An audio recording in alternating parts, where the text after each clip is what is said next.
이와 같이 나는 들었다. 어느 때 부처님께서 왕사성의 기사굴산에서 1250명의 큰 비구들과 3만 2천 명의 보살들과 함께 계셨는데 문수사리 법왕자가 그 제자들의 우두머리가 되었다. 그때 왕사성에는 아사세라는 태자가 있었다. 그는 조달이라고 하는 나쁜 벗의 꼬임에 빠져 부왕인 빈바사라왕을 7겹으로 된 감옥에 깊숙이 감금하고 신하들 중 어느 누구도 그곳에 가지 못하도록 명하였다. 왕비인 위제희 부인은 대왕을 공경하여 깨끗이 목욕한 후 연유와 꿀을 보릿가루와 섞어서 반죽하여 몸에 바르고 갖가지 영락구슬 속에 포도즙을 넣어 몰래 왕에게 드렸다. 그때 대왕은 보릿가루 반죽을 먹고 포도즙을 마신 후 물로 양치질을 하였다. 물로 양치질을 한 후 공손히 합장하고 기사굴산을 향하여 멀리서 세존께 예배하며 말하였다. 대목걸려는 저의 오랜 친구입니다. 원하옵건대 부디 자비를 베푸시어 저에게 팔개를 주게 해주시옵소서. 그때 목걸려는 매처럼 재빨리 왕이 있는 곳으로 날아와서 날마다 이와 같이 계속하여 왕에게 팔개를 주었고 또한 세종께서는 부르나 존자를 보내어 왕을 위하여 설법하게 하셨다. 이렇게 21일이 지나자 왕은 보릿가루를 섞은 꿀 반죽을 먹고 설법을 들은 까닭의 안색이 온화하고 기쁨이 가득하였다. 그때 아사세가 감옥을 지키고 있는 문지기에게 물었다. 부왕은 아직도 살아있느냐? 문지기가 대답하였다. 대왕이시여, 위제희 부인께서 몸에 보릿가루와 꿀을 섞은 반죽을 바르고 영락 안에 포도즙을 넣어 왕께 드립니다. 또한 사모님 목걸련과 부르나가 공중으로 날아와 왕을 위해서 설법하니 저는 막을 수가 없었습니다. 그때 아사세가 이 말을 듣고 나서 크게 화를 내면서 자신의 어머니에게 말하였다. 역적과 어울린 어머니 또한 역적이다. 사무는 나쁜 사람이며 주술로 현혹하여서 이 악한 왕을 여러 날 죽지 않게 만들었다. 그리고는 곧 날카로운 검을 들어 어머니를 죽이려 하였다. 그때 월광이라고 하는 한 신하가 있었는데 총명하고 지혜가 많았다. 그 신하는 기바와 함께 왕에게 예를 올리고 말하였다. 대왕이시여, 신들이 듣건대 베다 경전에서는 세상이 생긴 이래로 많은 악한 왕이 국위를 탐내어 그 아버지를 죽였는데 그런 자가 1만 8천 명이었다라고 합니다. 그러나 아직 어머니를 죽일 만큼 무도한 자가 있다는 소리는 듣지 못하였습니다. 왕께서 지금 이 사력의 일을 하신다면 찰리종의 명예를 더럽히는 일이라 신들은 차마 듣지 못하겠습니다. 이는 전달하나 하는 짓이므로 저희들은 더 이상 여기에 머물지 않겠습니다. 그때 두 대신이 이러한 말을 하고 나서 손으로 검을 만지면서 몇 걸음 뒤로 물러서자 아사세가 놀라고 두려워 어쩔 줄 모르며 다시 기바에게 물었다. 그대들은 나를 돕지 않겠다는 말인가? 기바가 대답하였다. 대왕이시여, 부디 어머니를 해치지 마십시오. 왕이 이 말을 듣고 참회하며 계속 도와주기를 청하였다. 그는 곧 검을 버리고 어머니를 해치려던 일을 멈추고 내관에게 깊은 감옥에 가두고 다시는 나오지 못하도록 하라 라고 명하였다. 그때 위제희 부인은 궁궐의 깊은 감옥에 갇히게 되자 근심과 걱정으로 점점 초췌해졌고 마침내 멀리 기사굴산을 향하여 부처님께 예배하고 다음과 같이 아뢰었다. 열의 세종께서 예전에 항상 안한 존자를 보내시어 저를 위로해 주셨습니다. 지금 제가 근심에 쌓여 세존의 거룩하신 모습을 뵐 길이 없사옵니다. 원하옵건대 목련 존자와 안한 존자를 보내시어 제가 뵐 수 있도록 하여 주시옵소서. 이러한 말씀을 드리고 나서 비 오듯 눈물을 흘리고 슬피 울며 멀리 부처님이 계신 곳을 향하여 예배하였다. 위제희 부인이 머리를 들기도 전에 그때 세종께서는 기사굴산에서 위제희 부인이 마음속으로 생각하는 바를 아시고 곧 대목 걸련과 안한에게 명하여 공중으로 날아서 가게 하였으며 부처님께서도 기사굴산에서 자취를 감추어 왕궁의 모습을 나타내셨다. 그때 위제희 부인이 예배를 마치고 머리를 들어 세존 석가모니 부처님을 뵈니 몸은 자금색이고 100가지 보배로 장식된 연꽃에 앉아 계셨다. 목걸련이 왼쪽에 앉아 있고 안한이 오른쪽에 있었으며 제석천과 범천과 호세천이 허공에서 널리 하늘꽃을 비 내리듯 뿌려 부처님께 공양하고 있었다. 그때 위제희 부인은 부처님을 뵙고 스스로 영랑 목걸이를 끊어버리고 온몸을 땅에 던져 소리내어 흐느껴 울면서 부처님께 아뢰었다. 세존이시여, 제가 전생에 무슨 죄를 지었기에 이렇게 악한 자식을 낳았습니까? 세종께서는 또 무슨 인연으로 제바달다와 같은 사람과 친척이 되셨습니까? 오직 원하옵건대 세존이시여, 저를 위하여 근심과 고뇌가 없는 곳에 대하여 자세히 말씀하여 주시옵소서. 저는 마땅히 그곳에 태어나고자 하오며 연부제에 탁하고 악한 세상에서는 살고 싶지 않습니다. 이처럼 탁하고 악한 세상에는 지옥 중생과 아기와 축생들이 가득 차 있고 또한 악한 무리들이 너무나 많습니다. 원하옵건대 저는 미래의 나쁜 소리를 듣지 않고 나쁜 사람을 보지 않게 하여 주시옵소서. 저는 지금 세종께 오체투지하고 참회하며 간절히 바라옵니다. 원하옵건대 태양과 같은 부처님이시여 저에게 청정한 업으로 이루어진 세계를 보여주시옵소서. 그때 세종께서 미간에서 광명을 발하시니 그 금색 광명은 시방의 무량한 세계를 두루 비추고 다시 돌아와 부처님 정수리에 머물러서는 수미산과 같은 금색의 좌대로 변화하였다. 동시에 시방세계 모든 부처님들의 청정하고도 미묘한 불국토가 그 가운데에 모두 나타났다. 어떤 국토는 칠보로 이루어졌고 또 어떤 국토는 순전히 연꽃으로만 이루어졌으며 또 어떤 국토는 자재천궁과 같았고 또 어떤 국토는 수정 거울과 같았는데 시방세계의 불국토가 모두 그 가운데 나타났다. 이와 같이 한량없이 많은 불국토를 분명하게 볼 수 있도록 장엄하게 드러내어 위제희로 하여금 볼 수 있게 하셨다. 그때 위제희 부인이 부처님께 아뢰었다.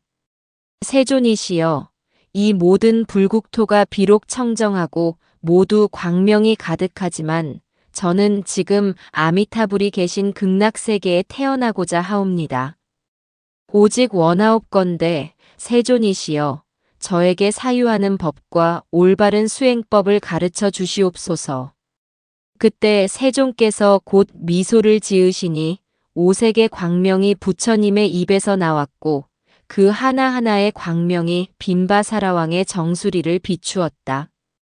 그때 대왕은 비록 옥중에 갇혀 있었으나 마음의 눈이 열려 장애가 없었으므로 멀리 계시는 세존을 뵙고 머리 숙여 예배하였다.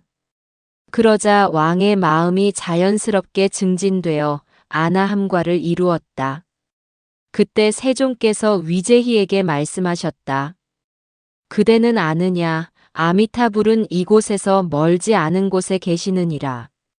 그대는 마땅히 생각을 집중하여 청정한 업으로 이루어진 저 국토를 자세히 관찰할지어다. 내가 지금 그대를 위하여 여러 가지 비유를 들어 널리 설하리라. 또한 미래 세상의 일체 범부들로 하여금 청정한 업을 닦아 서방의 극락국토에 태어날 수 있도록 하리라. 저 국토에 태어나고 싶으면 마땅히 세 가지 복을 닦아야 하느니라. 첫째는 부모를 효성스럽게 봉양하고 스승과 어른을 받들어 모시며 자비로운 마음으로 살생하지 않고 십선업을 닦아야 하느니라. 둘째는 삼보에 귀의하여 받들어 모시고 갖가지 계를 다 갖추고 위의를 범하지 않아야 하느니라. 셋째는 보리심을 바라고 인과를 깊이 믿으며 대승경전을 독송하고 다른 사람들에게 권하여 부지런히 불도에 정진하게 하는 것이니 이 세 가지를 이름하여 정업이라고 하느니라. 부처님께서 위제희에게 말씀하셨다.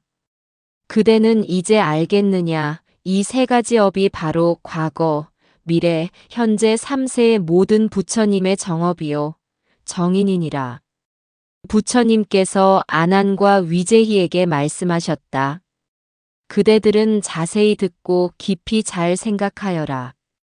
열애는 지금 미래 세상의 일체 중생들 가운데 번뇌의 적으로부터 피해를 입는 이들을 위해 청정한 업을 말하리라. 훌륭하도다 위제희여.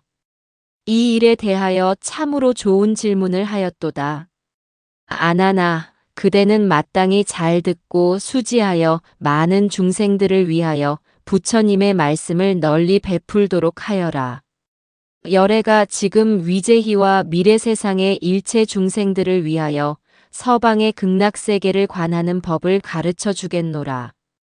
그대들은 부처님의 위신력으로 인하여 마땅히 저 청정한 국토를 보는 것이 마치 맑은 거울로 자신의 얼굴을 비춰보는 것과 같으리라. 저 국토의 지극히 미묘하고 즐거운 일을 보게 되면 마음이 환희로워지므로 문득 무생법인을 얻을 것이니라. 부처님께서 위제희에게 말씀하셨다. 그대는 범부라서 생각하는 바가 열이고 열등하며 천안통을 얻지 못하였으므로 멀리 볼 수 없느니라. 그러나 모든 부처님의 신비한 방편에 의해서 내가 멀리 볼 수 있도록 하겠노라. 위제희가 부처님께 아뢰었다. 세존이시여, 저는 지금 부처님의 위신력으로 저 국토를 볼 수 있게 되었나이다. 그러나 만약 부처님께서 열반에 드신 후에 중생들은 혼탁 속에서 악을 행하고 선을 닦지 않아 5가지 괴로움에 쫓기게 될 것이옵니다. 모든 중생들은 어떻게 해야 아미타불의 극락세계를 볼 수 있겠습니까? 부처님께서 위제희에게 말씀하셨다. 그대와 중생들은 마땅히 마음을 가다듬고 오로지 생각을 한 곳에 집중하여 서방을 생각할지니라. 어떻게 생각해야 할 것인가? 무릇 생각하기를 모든 중생들 가운데 태어나면서부터 장님이 아닌 눈이 있는 사람들은 모두 해가 지는 것을 보았을 것이니라. 마땅히 생각을 일으켜 서쪽을 향하여 바르게 앉아 지는 해를 자세히 관할지니라. 마음을 굳게 머무르고 생각을 오로지 하여 조금도 움직이지 말고 지는 해를 마치 매달아 놓은 북과 같은 모습임을 관할지니라. 이미 해를 보고 나서는 눈을 감거나 뜨거나 그것이 명료하게 되도록 하여라. 이것이 지는 해를 생각하는 일상관이요. 첫 번째 관이라고 이름하느니라. 이와 같이 관하는 것을 정관이라고 하고 이와 다르게 관하는 것을 사관이라고 하느니라. 부처님께서 아난과 위제희에게 말씀하셨다. 첫 번째 관을 이룬 다음에는 물을 생각할지니라. 서방 전체가 큰 물이라 생각하고 그 물이 맑고 깨끗하다는 생각을 명료하게 하여 생각이 흩어지지 않도록 하여라. 이미 물을 보았으면 다음에는 얼음을 생각할지니라. 투명하게 비치는 얼음을 관하고 난 다음에는 유리를 생각할지니라. 이러한 생각을 이룬 다음에는 유리로 된 땅의 안팎이 투명하게 비치는 모습을 보아라. 그 밑에는 금강과 칠보로 된 황금 깃대가 있어 유리로 된 땅을 받치고 있음을 보아라. 그 깃대는 8개의 면과 8개의 각을 다 갖추고 있고 하나하나의 면에는 온갖 보배로 이루어져 있느니라. 그리고 하나하나의 보배 구슬에서는 1000가지의 광명이 나오고 각각의 광명은 84,000가지 색으로 빛나는데 그 빛이 유리로 된 땅을 비추면 마치 억천 개의 태양이 비추는 것과 같이 밝아서 모두 다 볼 수가 없느니라. 유리로 된 땅 위에는 황금줄이 서로 얽히고 뒤섞여 있으며 칠보로서 그 경계를 분명히 구분하고 있느니라. 하나하나의 보배 속에서는 500가지 색이 빛나고 그 빛들은 꽃이나 별이나 달과 같이 허공에 걸려 있어 광명대를 이루느니라. 이 광명대 위에는 10,000,000개의 누각이 있나니 모두가 온갖 보배로 합하여 이루어졌고 광명대의 양쪽은 각각 100억의 꽃송이로 꾸며진 당번과 무량한 악기로서 장엄하게 꾸며져 있느니라. 찬란한 광명 속에서 8가지 청량한 바람이 불어 이 악기들을 연주하면 곧 고와 공과 무상과 무아의 음을 널리 연주하느니라. 이것이 극락의 물을 생각하는 수상관이요 두 번째 관이라 이름하느니라. 이러한 관상을 이룰 때는 하나하나를 관할 때마다 지극히 분명하게 하여 눈을 감거나 뜨거나 흩어지지 않게 해야 하며 오직 먹을 때만 제외하고는 항상 이것을 생각해야 하느니라. 이와 같이 관하는 것을 정관이라 하고 이와 다르게 관하는 것을 사관이라고 하느니라. 부처님께서 아난과 위제희에게 말씀하셨다. 수상관을 이루고 난 다음에는 극락세계를 대강 보았다고 이름할 수 있느니라. 만약 삼매를 얻으면 저 불국토의 땅을 뚜렷하고 분명하게 볼 수 있으니 이에 대해서는 모두 다 설명할 수 없느니라. 이것이 극락의 땅을 생각하는 지상관이요 세 번째 관이라고 이름하느니라. 부처님께서 아난에게 말씀하셨다. 그대는 내 말을 잘 간직하였다가 미래세의 모든 대중들이 고통에서 해탈하고자 할 때 이 땅을 관하는 법을 말해 주어라. 만약 이 땅을 관하는 법을 닦는 사람은 80억 겁 동안의 생사의 죄가 소멸할 뿐만 아니라 몸을 버리고 다른 세상에 태어날 때 반드시 청정한 국토에 태어날 것이니 마음속으로 의심하지 말아야 하느니라. 이와 같이 관하는 것을 정관이라 하고 다르게 관하는 것을 사관이라고 하느니라. 부처님께서 아난과 위제희에게 말씀하셨다. 지상관을 이루고 나면 다음에는 보배나무를 관할지니라. 보배나무를 관할 때는 하나하나 관하되 7겹으로 나무가 줄지어 있다고 상상하여라. 그리고 하나하나의 나무의 높이는 8,000유순이며 모든 보배나무들은 칠보로 된 꽃과 잎을 갖추지 않은 것이 없느니라. 하나하나의 꽃과 잎에서는 기이한 보배의 색깔을 발하고 있느니라. 유리색에서는 금색 광명이 나오고 파리색에서는 홍색 광명이 나오고 만호색에서는 차거 광명이 나오고 차거색에서는 녹진주 광명이 나오며 산호, 호박 그리고 일체의 보배들도 이렇게 찬란하게 꾸며져 있느니라. 미묘한 진주 그물이 나무 위를 두루 덮고 있고 한 그루 한 그루의 나무 위마다 7겹의 그물이 있으며 하나하나의 그물 사이에는 500억의 미묘하고도 화려한 궁전이 있는데 범천 왕궁과도 같으니라. 궁전 안에는 천상의 동자들이 자연스럽게 놀고 있으며 동자마다 500억이나 되는 석가비릉가마니보의 보배 영락의 구슬을 걸고 있느니라. 그 마니의 광명은 100유순을 비추는데 마치 100억 개의 해와 달을 합한 것과 같으며 이름을 이루다 말할 수 없을 정도로 많은 보배들이 서로 섞여 있어 색 중에서 가장 훌륭한 색을 발하느니라. 이 모든 보배나무들은 줄을 지어 서로 마주보며 나란히 서 있고 잎과 잎은 서로 차례로 이어져 있으며 많은 잎들 사이에는 갖가지 미묘한 꽃이 피어 있고 그 꽃 위에는 자연히 7보의 열매가 열려 있느니라. 하나하나의 나뭇잎의 길이와 너비는 정확히 같으며 그 크기는 25유순이고 그 잎에는 1000가지 색의 100가지 그림이 있으니 마치 하늘의 영락과도 같으니라.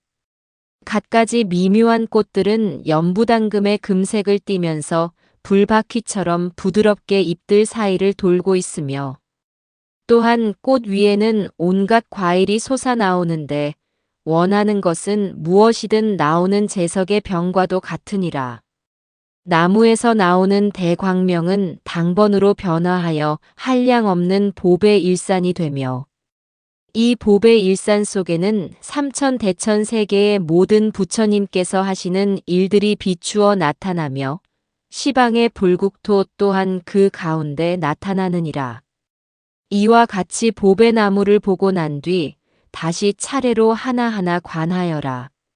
나무의 줄기, 가지, 잎, 꽃, 열매를 관하되 모두 분명하게 관찰할지니라. 이것이 극락의 보배나무를 생각하는 보수관이요. 네 번째 관이라 이름하느니라. 이렇게 관하는 것을 정관이라 하고 이와 다르게 관하는 것을 사관이라고 하느니라. 부처님께서 아난과 위제희에게 말씀하셨다. 보배나무를 생각하는 관을 이루고 나면 다음에는 물을 생각할지니 물을 생각하고자 하면 다음과 같이 관할지니라. 극락국토에는 8가지 공덕을 갖춘 연못물이 있느니라. 각각의 연못물은 모두 7보로 이루어져 있느니라. 그 보배는 부드럽고도 유연한데 이는 최고의 여의주인 여의주왕으로부터 나온 것이니라. 그 물은 14줄기로 나누어져 있고 하나하나의 줄기마다 7보색을 띠고 있는 황금의 개울로 되어 있는데 그 개울의 바닥에는 여러 가지 색의 금강석 모래가 깔려 있느니라. 하나하나의 개울마다 60억 송이의 7보로 된 연꽃이 있고 하나하나의 연꽃마다 둥글고 탐스러우며 똑같이 그 지름이 12유순이나 되느니라. 그 마니보주에서 나오는 물은 연꽃 사이로 흐르다가 보배나무를 따라 오르내리는데 오르내릴 때 내는 미묘한 소리는 고, 공, 무상, 무아와 모든 바람일 등의 법문을 널리 설하고 또 모든 부처님의 훌륭한 상호를 찬탄하느니라. 또한 보배의 왕인 여의보주에서는 금색의 미묘한 광명이 솟아나오느니라.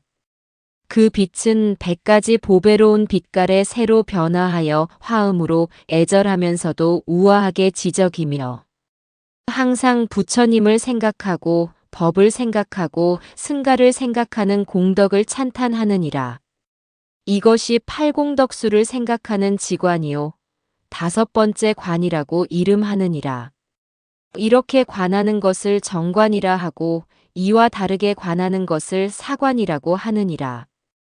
부처님께서 아난과 위제희에게 말씀하셨다. 온갖 보배로 장엄된 극락세계에는 각각의 경계마다 500억 개의 보배 누각이 있는데 그 누각 안에는 한량없이 많은 온갖 천인들이 천상의 음악을 연주하고 있느니라. 그 악기들은 천상의 보배 깃발과 같이 허공에 매달려 있으며 두드리지 않아도 저절로 울리는데 그 모든 소리는 모두가 부처님을 생각하고 법을 생각하고 승가를 생각할 것을 설하고 있느니라. 이러한 생각을 이루고 난 다음에는 대체로 극락세계의 보배나무와 보배 땅과 보배 연못을 대강 보았다고 할 것이니라. 이것이 총체적으로 관하여 생각하는 관이요. 6번째 관이라고 이름하느니라. 만약 이와 같이 관하는 사람은 무량 억겁 동안 지은 지극히 무거운 악업이 소멸하게 되고 목숨을 마친 후에는 반드시 저 극락국토에 왕생할 것이니라. 이렇게 관하는 것을 정관이라 하고 이와 다르게 관하는 것을 사관이라고 하느니라. 부처님께서 아난과 위제희에게 말씀하셨다. 자세히 듣고 잘 생각할지니라. 내가 그대들을 위하여 고뇌를 없애는 법을 분별하여 해설하리라. 그대들은 잘 기억하였다가 널리 대중들을 위해 분별하여 설하도록 하라. 부처님께서 이러한 말씀을 하실 때 무량수불께서 공중의 모습을 나타내어 머물러 계셨고 관세음보살과 대세지보살 두 분이 좌우에서 무량수불을 모시고 있었다.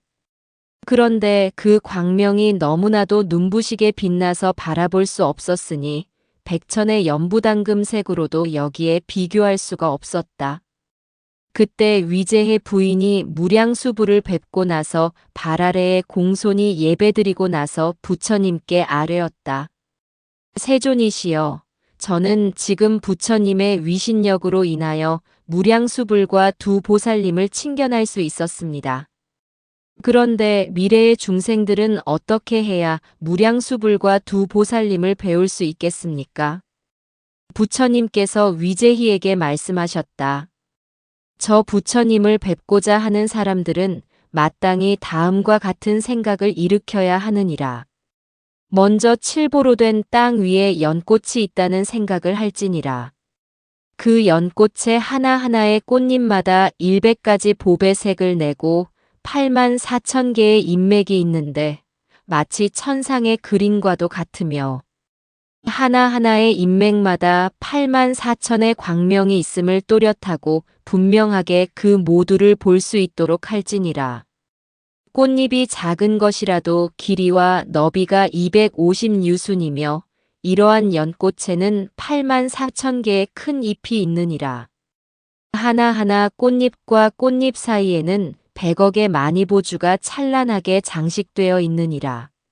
하나하나의 마니보주가 1000가지의 광명을 내고 그 광명은 칠보로 된 일산과 같이 땅 위를 두루 뒤덮고 있느니라. 그리고 연화대는 석가비릉가 마니보로 되어 있는데 이 연화대는 8만의 금강견숫가보와 법마니보와 미묘한 진주로 된 그물을 교차시켜 장식되어 있느니라. 그 연화대 위에는 자연히 4개의 기둥인 보배의 당번이 세워져 있는데 하나하나의 보배 당번은 마치 100천만 억개의 수미산과 같고 보배 당번의 위에 있는 보배 휘장은 마치 야마천 궁과 같으며 500억의 미묘한 보배 구슬로 찬란하게 장식되어 있느니라. 그 하나하나의 보배 구슬마다 84,000의 광명이 있고 하나하나의 광명마다 84,000의 각기 다른 종류의 금빛을 내며 하나하나의 금빛이 그 보배로운 국토를 두루 비추어 곳곳마다 변화시켜 각각 다른 모습이 되게 하느니라. 혹은 금강대가 되기도 하고 혹은 진주 그물이 되기도 하고 혹은 갖가지 꽃구름이 되기도 하는 등 시방의 각각에서 뜻하는 대로 변하여 나타나 불사를 베풀고 있느니라. 이것이 극락의 연화대를 생각하는 관법인 화자상이요 7번째 관이라고 이름하느니라. 부처님께서 아난에게 말씀하셨다. 이와 같이 미묘한 꽃은 본래 법장 비구의 원력으로 이루어진 것이니라. 만약 저 부처님을 생각하고자 한다면 우선 이 미묘한 꽃으로 된 연화대부터 먼저 생각해야 하느니라. 이러한 생각을 할 때는 이것저것 뒤섞어서 관을 하지 말고 마땅히 하나씩 하나씩 모두 관해야 하느니라. 하나하나의 잎, 하나하나의 구슬, 하나하나의 광명, 하나하나의 연화대, 하나하나의 당번을 마치 거울 속에 비친 자신의 얼굴을 보듯이 분명히 관해야 하느니라. 이러한 관상을 성취하는 사람은 5만 억겁 동안의 생사의 죄를 소멸하여 반드시 극락세계에 태어나게 되느니라. 이렇게 관하는 것을 정관이라 하고 이와 다르게 관하는 것을 사관이라고 하느니라. 부처님께서 아난과 위제희에게 말씀하셨다. 이와 같이 관하였다면 다음에는 부처님을 생각할지니라. 왜냐하면 모든 부처님 열애께서는 바로 법계신이므로 일체 중생들의 마음속에 들어있기 때문이니라. 그러므로 그대들이 마음으로 부처님을 생각할 때 그 마음이 곧 30 이상과 80 수영호이니라. 이 마음으로 부처가 되므로 이 마음이 바로 부처이니라. 모든 부처님의 바르고 두루한 지혜의 바다는 마음에서 생기느니라. 그러므로 마땅히 일심으로 생각을 집중하여 저 부처님, 열애, 응공, 정변지를 자세히 관해야 하느니라. 저 부처님을 생각할 때는 마땅히 먼저 형상을 생각해야 하느니라. 눈을 감거나 눈을 뜨거나 연부단 금색과 같이 찬란한 하나의 보배의 불상이 저 연화대 위에 앉아있는 모습을 관할지니라. 이와 같이 앉아 계신 부처님의 형상을 보고 나면 마음의 눈이 열려서 저 극락세계의 칠보로 장엄한 보배 땅과 보배 연못과 줄지어 늘어선 보배 나무들과 그 나무 위를 가득 덮은 모든 천상의 보배 휘장들과 허공에 가득한 수많은 보배 그물들을 뚜렷하고 분명하게 보게 될 것이니라. 이와 같은 모습을 마치 손바닥을 보듯이 분명하고 명료하게 관할지니라. 이렇게 보고 나서는 다시 부처님의 왼쪽에 큰 연꽃이 피어 있는 것을 생각할지니 그것은 앞에서 말한 연꽃과 조금도 다르지 않느니라. 또 부처님의 오른쪽에도 커다란 연꽃이 피어 있는 것을 생각할지니라. 그리고 한 분의 관세음보살상이 부처님 연화좌의 왼쪽에 앉아서 금색 광명을 놓는 모습이 앞에서 말한 것과 다르지 않음을 생각하고 또 한 분의 대세지보살상이 부처님 연화좌의 오른쪽에 앉아있는 모습을 생각할지니라. 이러한 관상이 이루어지면 부처님과 보살의 상이 모두 미묘한 광명을 놓게 되며 황금색인 그 광명이 모든 보배나무를 비추느니라. 광명이 모든 보배나무를 비추면 하나하나의 나무마다 아래에 또 3개의 연꽃이 피어나며 모든 연꽃 위에는 각각 한 분의 부처님상과 2분의 보살상이 있어 그 국토를 가득 채우느니라. 이러한 생각이 이루어지면 수행자는 마땅히 흐르는 물과 광명과 모든 보배나무와 물오리와 기러기와 원앙들이 모두 미묘한 법을 설하는 것을 들을 수 있느니라. 선정에서 나왔을 때나 선정에 들었을 때도 항상 미묘한 법을 들을 것이니라. 수행자는 선정에서 나왔을 때 선정 중에 들은 것을 기억하고 잘 지녀서 경전의 말씀과 합치하는지를 살펴야 하느니라. 만약 합치되지 않는다면 망상을 한 것이며 합치된다면 대략 거친 생각으로 극락세계를 보았다고 할 것이니라. 이것이 불상을 생각하는 관법인 상상관이요 8번째 관이라고 하느니라. 이렇게 관하면 무량 억겁 동안의 생사의 죄를 소멸하고 현재의 몸으로 연불삼매를 얻게 되느니라. 이렇게 관하는 것을 정관이라 하고 이와 다르게 관하는 것을 사관이라고 하느니라. 부처님께서 아난과 위제희에게 말씀하셨다. 이러한 상상관이 이루어졌으면 다음에는 다시 무량수불의 신상과 광명을 관할지니라. 아나나 마땅히 알아야 하니 무량수불의 몸은 백천만억 야마천의 연부당금색과 같고 무량수불의 키는 60만억 나유타 항아사 유순이니라. 미간의 백호는 오른쪽으로 우아하게 돌고 있는데 마치 5개의 수미산과도 같으니라. 부처님의 눈은 사대해의 물처럼 청정하여 푸르고 흰자위가 분명하며 몸의 모든 털구멍에서는 수미산과 같은 광명이 흘러나오느니라.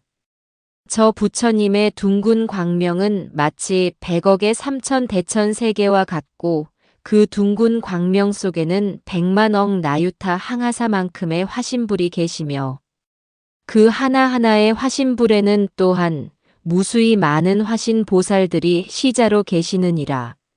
무량수불께서는 8만 4천 종류의 상호가 있고 그 하나하나의 상호마다 각각 8만 4천 개의 수영호가 있으며 그 하나하나의 수영호마다 다시 8만 4천 개의 광명이 있고 그 하나하나의 광명마다 시방세계를 두루 비추어 연불하는 중생을 한 사람도 버리지 않고 거두어 들이느니라. 그러한 광명과 상호와 화신불에 대해서는 이루 다 말할 수 없으니 단지 그 모습을 오로지 기억하고 생각하여 마음으로 밝게 볼 수 있도록 하여라. 이와 같이 볼 수 있는 사람은 곧 시방의 모든 부처님을 보게 되니 모든 부처님을 보기 때문에 연불삼매라고 이름하느니라. 이렇게 관하는 것을 모든 부처님의 몸을 관한다라고 하며 모든 부처님의 몸을 관함으로 또한 부처님의 마음도 보게 되는 것이니라. 모든 부처님의 마음이란 대자비가 곧 그것이니 무연자비로서 모든 중생을 거두어 들이느니라. 이 관을 닦는 이가 몸을 버리고 다른 세상에 태어날 때는 모든 부처님 앞에서 무생법인을 얻게 되느니라. 그러므로 지혜로운 사람은 마땅히 마음을 한 곳에 묶어 무량수부를 자세히 관해야 하느니라. 무량수부를 관하는 것은 한 가지 상으로부터 들어가야 하는데 먼저 미간의 백호상을 매우 명료하게 관할지니라. 미간의 백호상을 보면 8만 4천 가지 상호를 저절로 다 볼 수 있게 되느니라. 무량수부를 보는 사람은 곧 시방세계에 헤아릴 수 없이 많은 부처님을 보게 되며 헤아릴 수 없이 많은 부처님을 친견하기 때문에 그 모든 부처님께서 나투시어 수기를 주느니라. 이것이 일체 부처님의 색신을 두루 생각하는 진심관이요 9번째 관이라 이름하느니라. 이렇게 관하는 것을 정관이라 하고 이와 다르게 관하는 것을 사관이라고 하느니라. 부처님께서 아난과 위제희에게 말씀하셨다. 무량수부를 뚜렷하고 분명하게 보고 난 다음에는 관세음보살을 관할지니라. 관세음보살은 신장은 80억 나유타 항아사 유순이고 몸은 자금색이며 정수리에는 6개가 있고 목에는 둥근 광명이 비치는데 그 너비가 각각 100천 유순이니라. 그 둥근 광명 속에는 석가모니와 같은 500분의 화신불이 계시며 한 분 한 분의 화신불마다 500의 화신보살과 한량없이 많은 온갖 천인들이 시자로 계시느니라. 몸에서 발하는 광명 가운데는 오도 중생들의 온갖 모습들이 모두 나타나느니라. 정수리 위에는 비릉가만이 보배로 된 천관을 쓰고 있고 그 천관 속에 한 분의 화신불이 계시는데 그 높이가 25유순이니라. 관세음보살의 얼굴은 연부단금색과 같고 미간의 백호상은 칠보의 색을 갖추었으며 그곳에서는 8만 4천 가지의 광명이 흘러나오느니라. 하나하나의 광명마다 헤아릴 수 없고 셀 수도 없이 많은 백천의 화신불이 계시며 그 하나하나의 화신불마다 무수히 많은 화신보살이 시자로 계시니 이들은 모두 자재하게 변화하여 나타나 시방세계에 어디에나 가득 차 있느니라. 비유하면 마치 붉은 연꽃과 같은 색으로 80억의 미묘한 광명을 발하는 영락이 있는데 그 영락 가운데에는 일체 온갖 장엄한 일들이 두루 나타나느니라. 손바닥에는 500억이나 되는 여러 가지 연꽃의 색을 띠고 있으며 10손가락 끝 하나하나마다 8만 4천 가지의 무늬가 있나니 마치 도장이 찍힌 것과 같으니라.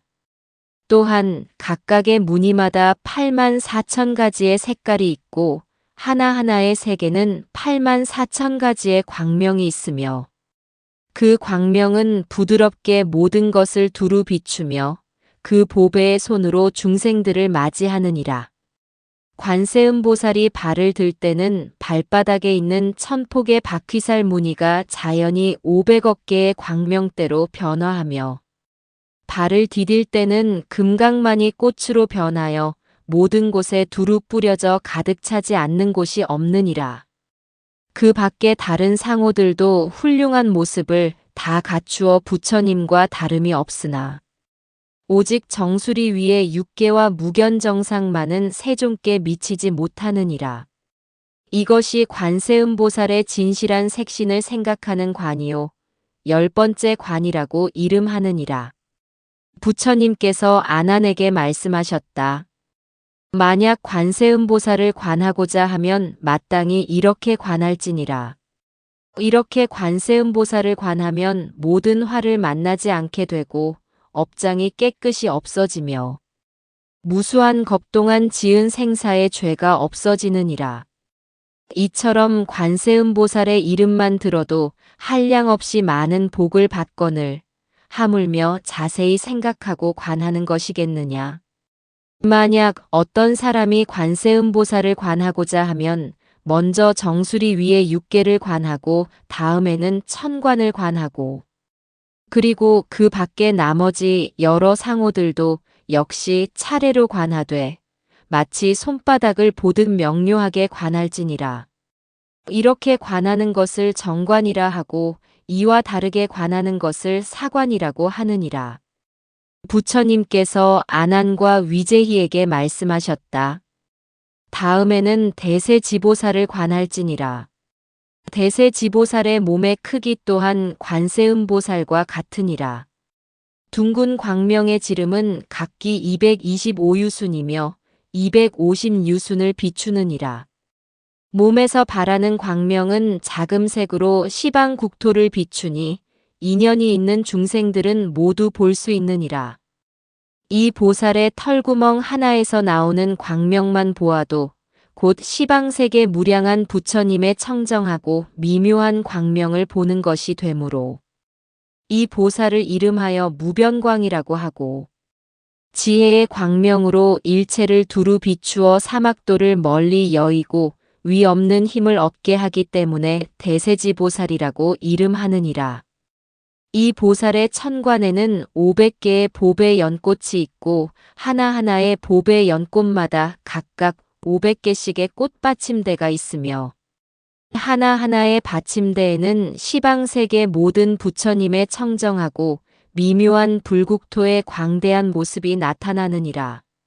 정수리 위의 육계는 마치 발두마화와 같고 육계 위에는 보배병 하나가 온갖 광명을 담고 있어 불사를 두루 나타내느니라. 그 밖에 여러 가지 몸의 모습은 관세음보살과 다름이 없느니라. 이 보살이 걸어 다닐 때는 시방세계가 모두 진동하는데 땅이 움직이는 곳마다 각각 500억의 보배꽃이 피어나며 하나하나의 보배꽃이 장엄하고 높이 드러나는 모습은 마치 극락세계와 같으니라. 이 보살이 앉을 때는 칠보로 된 국토가 일시에 진동하는데 아래로는 금광불 국토로부터 위쪽의 광명왕불 국토에 이르기까지 모두 진동하느니라. 그 사이에 있는 한량없이 많은 미진수와 같은 무량수불의 분신과 관세음보살의 분신과 대세지보살의 분신이 모두 다 극락국토의 구름처럼 운집하여 허공을 가득 메우며 연화좌에 앉아 미묘한 법을 연설하여 고통받는 중생들을 구제하느니라. 이렇게 관하는 것을 이름하여 대세지보살을 관하여 본다라고 하는데 이것이 대세지보살의 색신을 생각하는 관이요. 이 보살을 관하는 것을 11번째 관이라고 하느니라. 이 보살을 관하는 사람은 무수한 아승지 겁동한 생사의 죄를 소멸하고 이 관을 하면 다시는 태중에 들지 않게 되며 항상 모든 부처님의 청정하고 미묘한 국토에 논일게 되느니라. 이 관을 이루고 나면 관세음보살과 대세지보살을 모두 갖추어 관했다라고 하는데 이렇게 관하는 것을 정관이라 하고 이와 다르게 관하는 것을 사관이라고 하느니라. 부처님께서 아난과 위제희에게 말씀하셨다. 이러한 일을 볼 때에는 마땅히 스스로의 마음을 일으켜 스스로 서방의 극락세계에 태어나 연꽃 속에 결가부자하고 있다고 마음먹어야 하며 연꽃이 닫혔다가 활짝 피어나는 것을 생각할지니라. 연꽃이 피어날 때는 500가지 색의 광명이 몸을 비춘다고 생각하고 눈을 뜨게 한다고 생각해야 하느니라.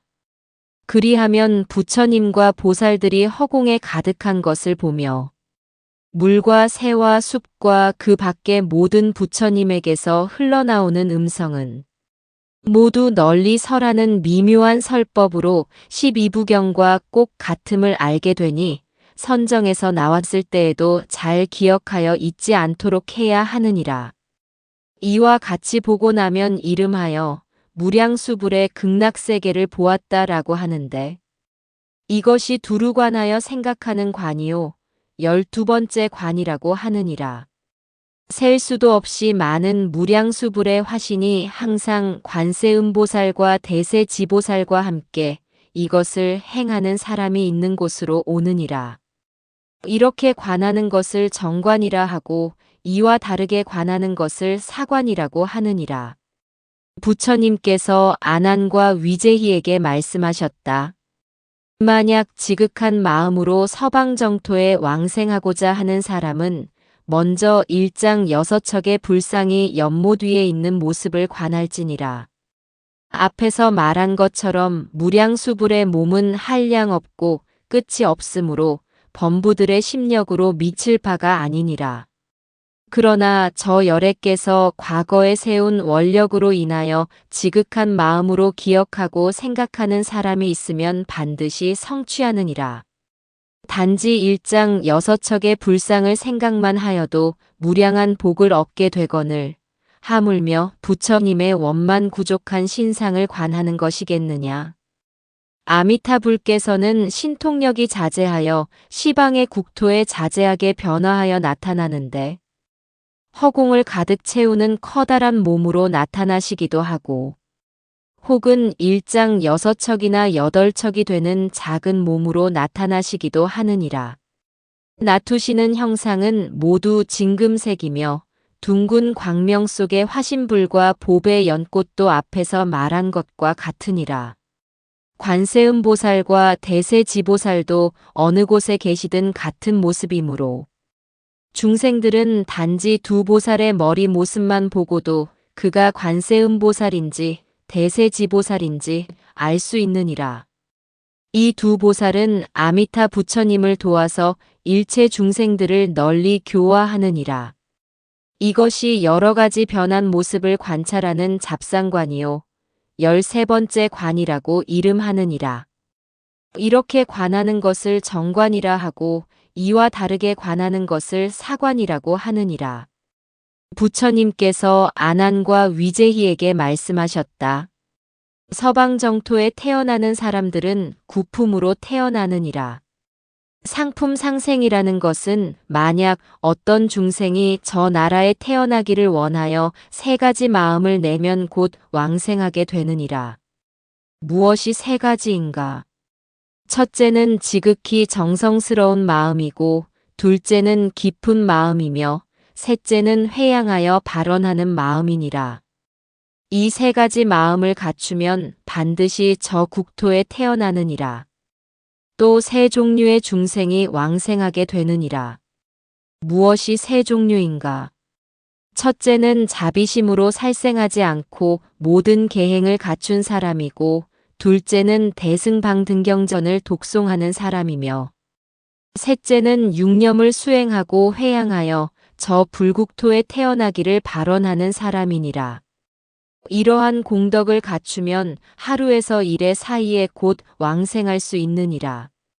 이러한 사람은 저 국토에 태어날 때 용맹하게 정진한 까닭에 아미타 열애께서 관세음보살과 대세지보살 그리고 무수히 많은 화신불과 백천 비구와 성문 대중과 한량없이 많은 천인들과 함께 오시느니라. 칠보궁전에서 관세음보살이 금강대를 가지고 대세지보살과 함께 수행자 앞에 이르면 아미타불께서 큰 광명을 놓아 수행자의 몸을 비추시고 여러 보살들과 손을 내밀어 영접하시느니라. 관세음보살과 대세지보살이 무수히 많은 보살들과 함께 수행자를 찬탄하며 그의 마음을 격려하느니라. 수행자가 이를 보고 뛸 듯이 기뻐하며 자신의 몸을 돌아보면 이미 자신이 금강대를 타고 부처님의 뒤를 따라가고 있음을 알게 되고 손가락 한 번 튕기는 잠깐 사이에 저 극락국토에 태어나느니라. 저 극락국토에 태어난 수행자는 상호가 원만하신 부처님을 뵙고 또한 여러 보살들의 훌륭한 모습을 보느니라.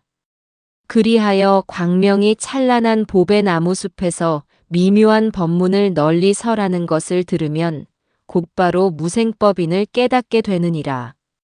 또 잠깐 사이에 두루 시방 세계에 다니면서 모든 부처님을 두루 섬기고 모든 부처님 앞에서 차례로 수기를 받은 후 다시 본국으로 돌아와 무량한 100,000가지의 다라니 문을 얻는데 이를 이름하여 상품 상생이라고 하느니라.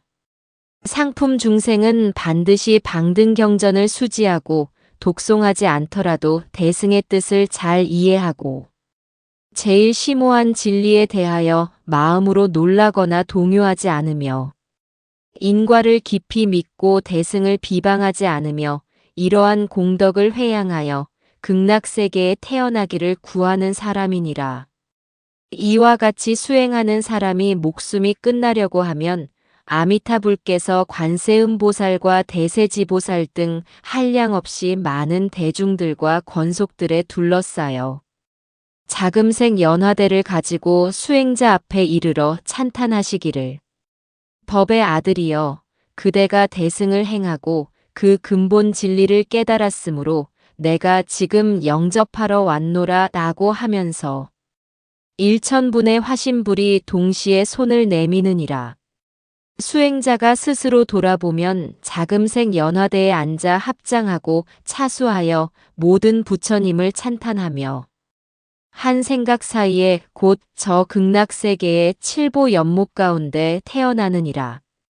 이 자금색 연화대는 큰 보배꽃과 같이 하룻밤이 지나 활짝 피어나면 수행자의 몸은 자금색으로 변하고 발 아래에도 역시 칠보 연꽃이 있느니라. 부처님과 보살들이 모두 광명을 놓아 수행자의 몸을 비추면 곧 눈이 열려 밝아지고 과거 숙세에 익힌 공덕으로 말미암아 극락세계의 여러 가지 설하는 소리를 널리 들을 수 있게 되는데 그 소리들은 순전히 지극히 깊고 심오한 최고의 진리를 설하고 있느니라. 수행자는 자금색 연화대에서 내려와 부처님께 예배드리고 나서 합장하고 세존을 찬탄하느니라. 7일이 지나면 곧 안욕따라 삼막삼보리에서 불퇴전의 경지를 얻게 되며 시방세계를 날아다니며 모든 부처님을 차례로 섬길 수 있게 되고 부처님의 처소에서 온갖 삼매를 닦느니라. 이렇게 일소겁을 지내고 나면 무생법인을 얻고 눈앞에서 수기를 받는데 이를 이름하여 상품 중생이라고 하느니라. 상품 하생도 역시 인과를 믿고 대승법을 비방하지 않으며 오직 위 없는 도를 구하는 마음을 일으켜 이 공덕을 회양하여 극락세계에 태어나기를 원하는 사람이니라. 이러한 수행자가 수명이 다하게 되면 아미타불께서 관세음보살과 대세지보살을 비롯한 모든 권속들과 함께 금으로 된 연꽃을 가지고 500의 화신불을 놔두시어 이 사람을 영접하러 오시느니라. 500의 화신불이 일시에 손을 내밀어 찬탄하며 법의 아들이여 그대가 지금 청정하게 위 없는 도를 구하는 마음을 일으켰기에 내가 영접하러 왔노라 라고 하느니라. 수행자는 이러한 일을 볼 때 곧 자신이 금연화에 앉은 모습을 보게 되는데 그가 앉고 나면 꽃잎이 닫히고 세존의 뒤를 따라 곧 칠보 연못에 왕생하느니라. 하룻낮 하룻밤이 지나면 연꽃이 다시 피어나고 7일 안에 부처님을 친견하게 되느니라. 비록 여러 가지 훌륭하신 모습의 부처님 몸을 뵙기는 하나 마음이 명료하지 못하다가 21일 후에야 또렷하게 보며 미묘한 법을 연설하는 여러 가지 음성을 듣느니라. 그리고 시방세계를 두루 다니며 모든 부처님을 공양하고 모든 부처님 앞에서 매우 깊은 법문을 듣느니라. 이렇게 삼소겁을 지나면 100번 명문을 얻고 환희지에 머무는데 이를 이름하여 상품하생이라고 하느니라. 이상의 상품 삼생을 관하는 것을 상배에 태어나는 관상이라 하며 14번째 관이라고 이름하느니라. 이렇게 관하는 것을 정관이라 하고 이와 다르게 관하는 것을 사관이라고 하느니라. 부처님께서 아난과 위제희에게 말씀하셨다. 중품 상생이라는 것은 만약 어떤 중생이 5계를 받아 지니고 8제계를 지니며 모든 계율을 수행하고 오역죄를 짓지 않으며 갖가지 과실과 죄악이 없는 이러한 선근을 지은 공덕을 회양하여 서방의 극락세계에 태어나기를 구하는 사람이니라. 이러한 수행자는 목숨이 다하려 할 때 아미타불께서 모든 비구와 권속들에게 둘러싸여 금색의 광명을 놓으시며 그 사람의 처소에 오셔서 고와 공과 무상과 무아를 널리 설하시고 출가하여 온갖 괴로움을 여윈 것에 대해 찬탄하시느니라. 수행자는 부처님을 보고 나서 마음으로 크게 환희하며 스스로 자신이 연화대에 앉은 모습을 보느니라. 그는 무릎을 꿇고 합장하며 부처님께 예배드리는데 숙였던 머리를 미쳐 들기도 전에 극락세계에 왕생하며 연꽃이 곧 피어나기 시작하느니라.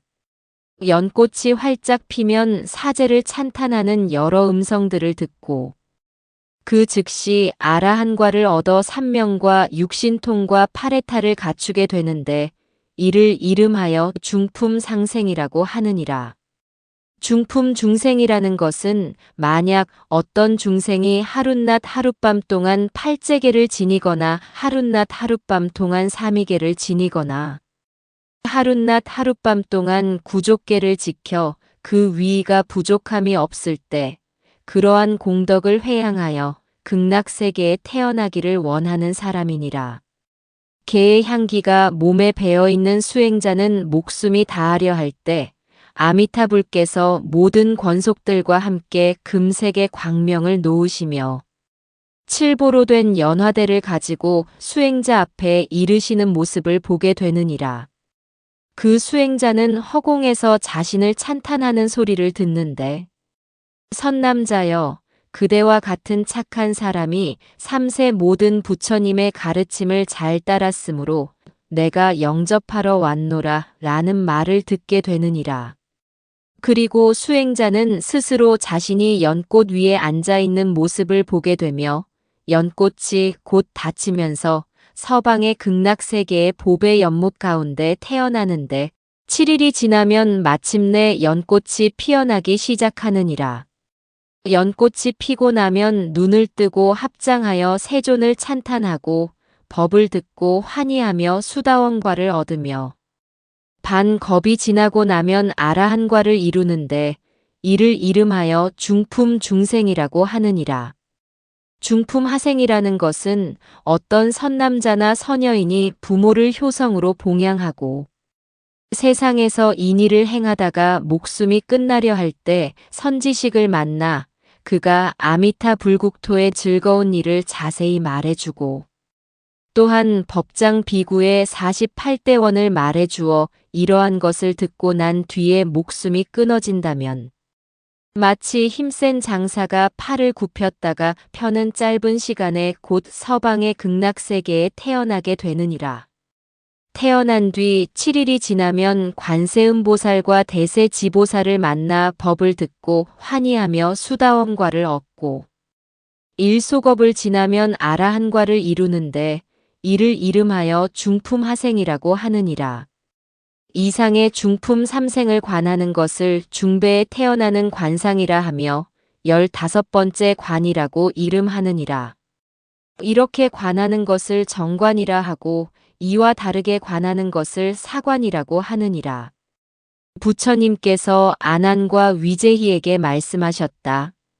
하품 상생이라는 것은 혹 어떤 중생이 비록 방등경전을 비방하지는 않는다고 할지라도 많은 악업을 지었을 경우 이와 같이 어리석은 사람이 악법을 많이 지으면서도 부끄럽게 여기지 않다가 목숨이 끝나려 할 때 선지식을 만나 그가 대승 12부경의 경전 제목과 이름을 찬탄하여 말해주면 이와 같은 모든 경전의 이름을 들은 까닭에 1000겁 동안 지은 지극히 무거운 악업이 없어지느니라.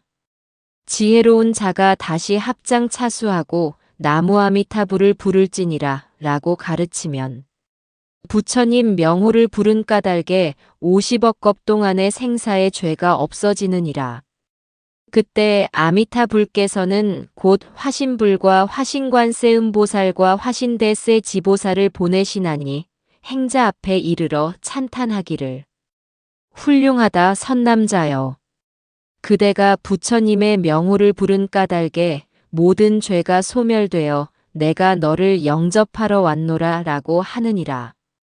이 말을 듣고 나면 수행자는 곧 화신불의 광명이 그 방에 가득 찬 것을 보고 나서 환희하면서 바로 목숨을 마치게 되느니라. 그리고 보배 연꽃을 타고 화신불의 뒤를 따라 보배 연못 가운데 태어나느니라. 49일이 지나면 연꽃이 피며 연꽃이 필 때에는 대자 대비하신 관세음보살과 대세지보살이 큰 광명을 놓으며 그 사람 앞에 머물러 그를 위하여 깊고 미묘한 12부경을 설하여 주느니라. 법문을 듣고 나서는 믿고 이해하여 위 없는 도를 구하는 마음을 내며 10소겁이 지나면 100번 명문을 갖추어 초지에 들어가게 되느니라. 이를 이름하여 하품상생이라고 하는데 불법승 삼보의 이름을 들으면 곧 왕생하게 되느니라. 부처님께서 아난과 위제희에게 말씀하셨다.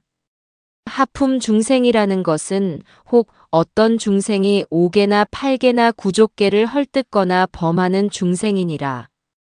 이와 같이 어리석은 사람이 승가의 재물을 훔치고 공양받은 승려의 물건을 도둑질하며 청정하지 않은 설법을 하면서 부끄럽게 여기지 않고 온갖 죄업을 저지르고도 오히려 자신이 옳다고 장엄한다면 이와 같은 죄인은 악업으로 인하여 마땅히 지옥에 떨어질 수밖에 없게 되나니 그가 목숨이 끊어지려 할 때 지옥의 수많은 불꽃이 일시에 몰려들게 되느니라.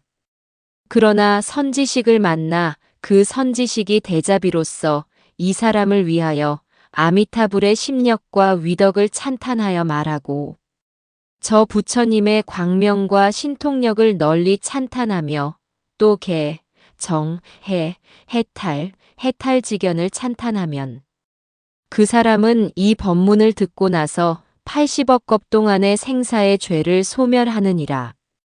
그리하여 지옥의 맹렬한 불길이 맑고 시원한 바람으로 변하며 하늘꽃을 불어날리며 꽃 위마다 모두 화신불과 화신보살이 있어 이 사람을 영접하느니라. 그리하여 일념의 짧은 순간에 곧 칠보 연못 가운데 있는 연꽃 속에 왕생하느니라. 그 연꽃은 6겁이 지나면 마침내 피어나는데 연꽃이 피어날 때 관세음보살과 대세지보살이 청정한 소리로써 그 사람을 안심시키고 위로하며 그 사람을 위하여 대승의 깊고 심오한 경전을 말해주느니라. 이러한 법문을 듣고 나서 곧 위 없는 도를 구하는 마음을 내는데 이를 이름하여 하품 중생이라고 하느니라. 부처님께서 아난과 위제희에게 말씀하셨다. 하품 하생이라는 것은 혹 어떤 중생이 불선업과 오역과 시박 등의 온갖 착하지 못한 죄를 짓게 되면 이와 같은 어리석은 사람은 악업으로 인하여 마땅히 악도에 떨어져 여러 겁을 거치면서 끝을 알 수 없는 고통을 받을 것이니라. 이와 같은 어리석은 사람도 목숨이 끊어지려 할 때 선지식을 만나면 그가 여러 가지로 안심시키고 위로하며 그를 위하여 미묘한 법을 말해주고 염불하도록 가르치느니라. 그러나 그 사람이 고통으로 핍박받아 염불할 경황이 없으므로 선지식이 다시 그대가 만약 부처님을 생각할 수 없다면 마땅히 무량수부를 부르도록 하라라고 하느니라. 그가 이와 같이 지극한 마음으로 소리가 끊어지지 않게 10번 나무아미타불을 부르게 되면 부처님 명호를 부른 공덕으로 일순간에 80억 겁 동안 지은 생사의 죄가 소멸하게 되느니라. 그리하여 목숨이 끊어질 때 태양처럼 큰 금년화가 그 사람 앞에 있는 광경을 보게 되고 한 찰나에 곧 극락세계의 연꽃 속에 왕생하느니라. 12대겁을 다 채우면 연꽃이 비로소 피어나게 되니 꽃이 필 때 관세음보살과 대세지보살이 대자대비한 음성으로 그 사람을 위하여 참다운 실상과 모든 죄업을 소멸하는 법을 자세히 설해주느니라.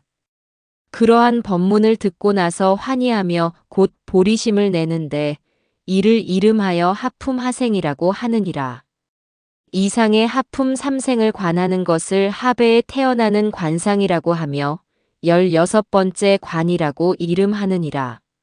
그때 세종께서 이러한 말씀을 하실 때 위제희가 500명의 시녀들과 함께 부처님의 말씀을 듣고 곧 극락세계의 넓고 큰 모습을 보았으며 부처님의 몸과 두 보살을 보고 마음으로 환희하며 일찍이 없던 일이라며 찬탄하고 화련히 크게 깨달아 무생인을 얻었다. 500명의 시녀들도 안욕 따라 삼막삼보리심을 내고 저 극락세계에 태어나기를 원하자 세종께서 모두에게 수기를 주셨다. 그대들은 모두 저 극락세계에 왕생할 것이며 저 국토에 왕생한 뒤에는 모든 부처님께서 그대들 앞에 나투시는 삼매를 얻게 되느니라. 그때 한량없이 많은 천인들도 위 없는 도를 구하는 마음을 내었다. 그때 아난이 곧 자리에서 일어나 앞으로 나아가 부처님께 아뢰었다. 세존이시여, 이 경을 무엇이라고 이름하며 어떻게 하면 이 법문의 요점을 잘 받아 지닐 수 있습니까? 부처님께서 아난에게 말씀하셨다. 아난아, 이 경의 이름은 극락세계의 무량수불과 관세음보살과 대세지보살을 관하는 경이라고 이름하고 또 업장을 깨끗이 없애고 모든 부처님 앞에 태어나는 경이라고도 이름하느니라. 그대들은 마땅히 잘 받아 지녀서 잊지 않도록 할지어다. 이 삼매를 행하면 현재의 몸으로 무량수불과 두 대사를 보게 될 것이니라. 만약 선남자나 선여인이 단지 부처님의 이름과 두 보살의 이름을 듣기만 하여도 무량겁 동안 지은 생사의 죄가 없어지거늘 하물며 기억하고 생각하는 것이겠느냐. 만약 염부라는 사람이 있다면 이 사람은 곧 사람들 가운데서 분다리화와도 같으니 관세음보살과 대세지보살이 그의 훌륭한 벗이 될 것이며 마땅히 도량에 앉아 모든 부처님의 집인 극락세계에 태어날 것이니라. 부처님께서 아난에게 말씀하셨다. 너는 이 말을 잘 지니도록 하라. 이 말을 잘 지니는 것은 곧 무량수불의 명호를 지니라는 것이니라. 부처님께서 이 말씀을 하실 때 목련 존자와 아난 존자와 위제희 등이 부처님의 말씀을 듣고 모두 크게 기뻐하였다. 그때 세종께서 발로 허공을 걸으시어 기사굴산으로 돌아가셨다. 그때 아난이 대중들을 위하여 앞에 일을 자세히 설하니 한량없이 많은 사람들과 천인, 용, 야차 등이 부처님의 말씀을 듣고 모두 크게 환희하였으며 부처님께 예배를 드리고 물러갔다.